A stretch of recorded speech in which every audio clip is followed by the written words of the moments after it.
जय श्री राम। रामायण सिंधी शायरी में और व्याख्या हिंदी में, पेज 9, बालकांड। इसके पहले राजा जनक को पता चलता है कि गुरु विश्वामित्र आए हैं। तब वो अपने साथियों को लेकर उनसे मिलने गए। वहाँ उन्होंने राम और लक्ष्मण का रूप देखा तो चकित रह गए, उनके मन को लुभा गए।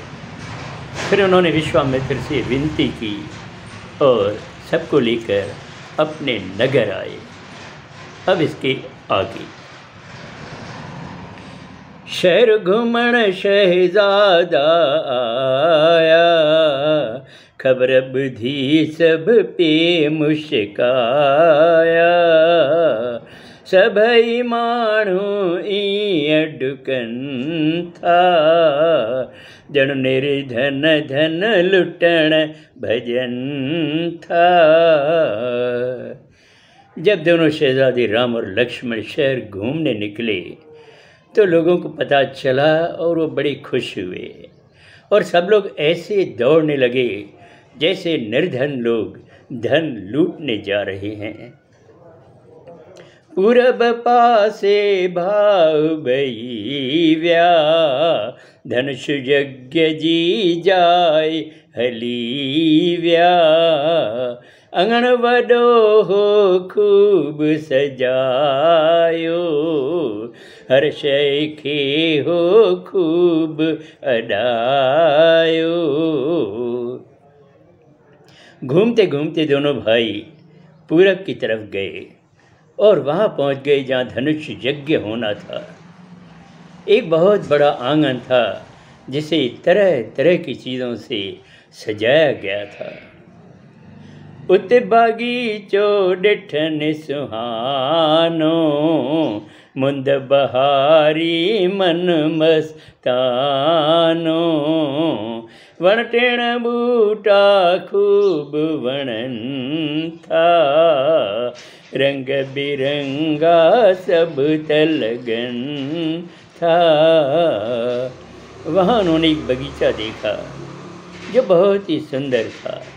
पेड़ पौधे खूब लुभा रहे थे, रंग बिरंगे थे। पसंद सीता आनंद आयो, मन सारायो मुख न बुधायो।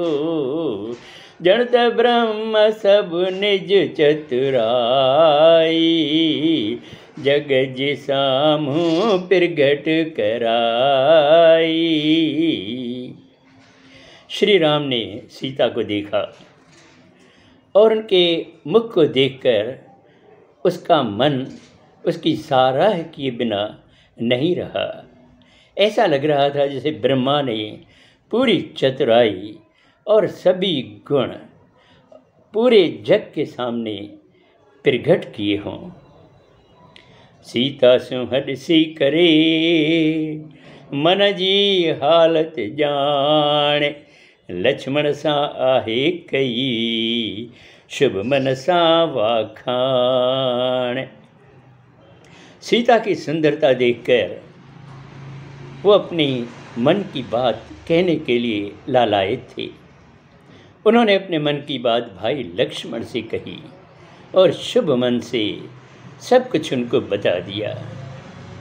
जनक दुलारी आहे इहाई, धनुष रस्म जह लाए रचाई। पूजन गौरी आई आहे, तिजलो गुलशन में फैलाए। श्री राम ने लक्ष्मण से कहा कि यही जनक की दुलारी है, जनक की पुत्री है और जिसके लिए ये धनुष यज्ञ की रस्म रचाई गई है और अभी यहाँ पर गौरी पूजा करने आई है और इसके आने से पूरा गुलशन जैसे रोशन हो गया है। अब अगले सोमवार को जय श्री राम।